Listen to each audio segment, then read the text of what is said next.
shotgun on us once at the MYL meeting. Jero did?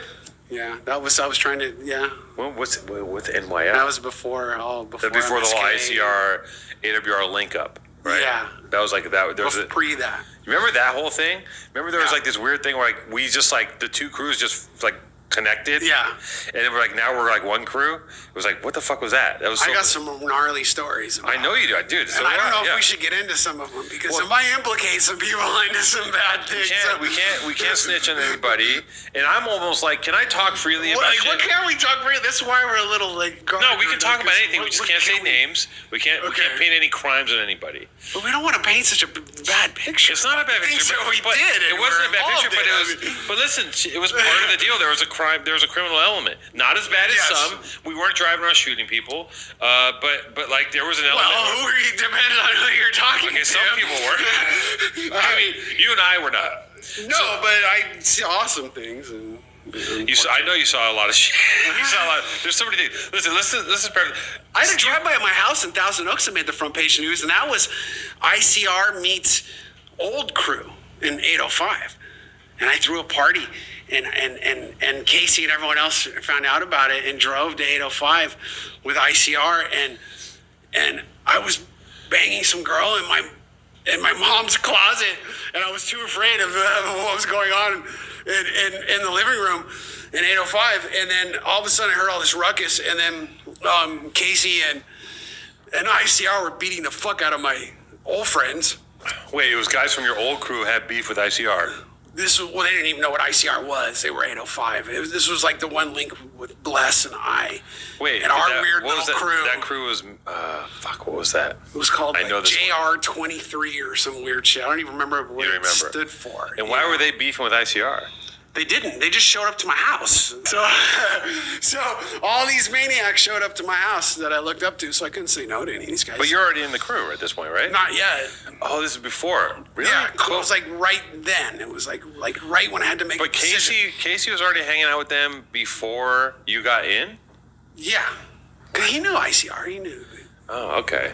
Weird. I guess my timeline might be fucked up too. One of us has got a foggy timeline. And I could be just. Well, we both have reasons why we have foggy timelines. True. So I heard all this ruckus. Yeah. And they were just beating the fuck out of these kids. Yeah. So I tried to separate it, and then they ran off, and then an hour later came back, and then jumped out their car and just started shooting at my house. And shot Keen in the foot. Oh, that's right. I remember. And then Keen got shot in the foot, but he had steel toes on, so it bounced off his foot and like broke his toe. So of course this is 805. So every single sheriff and fucking cop was at my house within 2 minutes, including the news. So they had to sort all this shit out, and then. But Keen wasn't from ICR at that point, right? Yeah, he was like, I guess, I don't know, UFK, ICR. Holy shit. Yeah. We need a fact checker. We need a graffiti fact checker to come on here. This was like, we're gonna get in fucking trouble with this shit. Oh my God. So my parents were out of town. Yeah. My house was destroyed.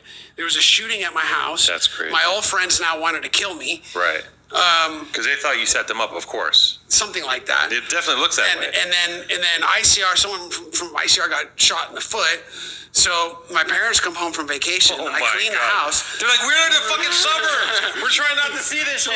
I didn't know what to do, so all I could do was just leave the front page of news just on the table for my parents. That's how you broke it to them. I didn't have any other way, so I couldn't hide it. It's like there's no, I don't know how to explain it. Like they don't. It's not. We're trying too hard and we're a little bored. And it's like you don't know the rules, so they're making shit up as they go along, like about what street life is, and they're just going crazy. And they're like, "Dude, they just cut this kid's toe off. Nobody does that." You know, like just like what the fuck is going on? Like they're on some other shit. You know, like don't grow up in the suburbs. If you're in the suburbs, move into the shittiest part of the city as soon as you can to see the reality of it. Don't make your own. Don't make it up as you go along, everybody. Okay. Oh, fuck. So I got in trouble. Yeah, I can imagine. And then what? So I just went with it. Fuck. What do they do to you? Well, then the guys were like, we're going to kill you. Yeah. So I just said sorry as much as I could. So this is, okay, I understand what this is. And then somebody came to my house, a group of guys a week later came to my house during a dinner and kicked in my front door. So my mom's answering the door and they kicked down the whole front door like a fucking SWAT team. And it was some other dudes I don't even know who the fuck they were. You just brought so much beef. And I to your just fucking came house. home, and I was like, what happened? And they're like, all these crazy guys showed up and kicked in your door.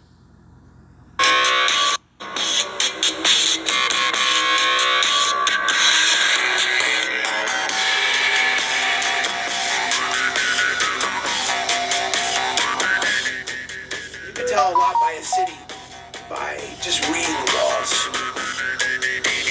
I find beauty in that place, that just urban dystopia that's completely kind of crumbled. At the same time, there's movement, there's story, there's presence, and it's all left behind with the structures that are built, with the names that are written, with the buff that's layered. I mean, just one wall you paint, that wall could have been buffed in the last 20 years 10,000 times if you think about it. You're like, oh shit.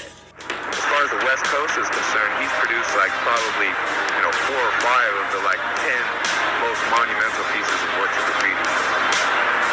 Things like the bridge on the 5, the GK, that MK billboard right there by the Capitol Records building in Hollywood. Those things are just like colossal.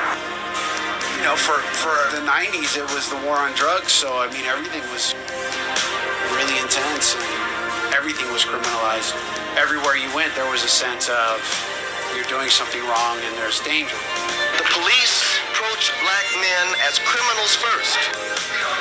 The CIA unintentionally cracked cocaine into Los Angeles. This earthquake this morning in Southern California has become deadly. I have never ever seen anything like this, And obviously. violence were widespread. The liquor store has been looted. I have committed these troops to help restore order. 93, 94, 95, it was like a little golden era of LA because it was so insane. And you had all these key players finally starting to climb. You're getting heavens. You're getting razor wires starting to put up. You're getting the first cameras put up. You're looking for the hardest place for the city to reach so they're not able to bluff your name.